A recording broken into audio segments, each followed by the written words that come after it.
دل آرام باشد زنی نیک خواه، ولیکن زنی بد خدایا پناه.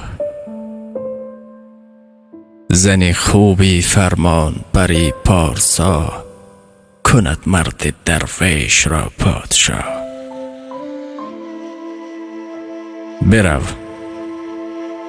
بیرو 5 نوبت بزن بر درت، چو یار موافق بود در برد.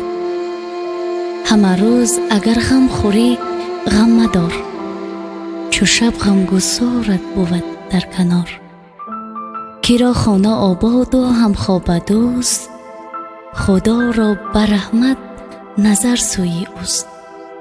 چو مست روی باشد زنی خوب روی، به دیدار او در بهشت است شوی.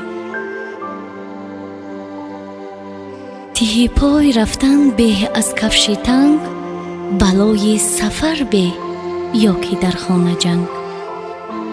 به زندان قاضی گرفتار به، که در خانه دیدن بر ابرو گیری. سفر عید باشد بر آن کس خدا، که بانوی زشتش بود در سرا.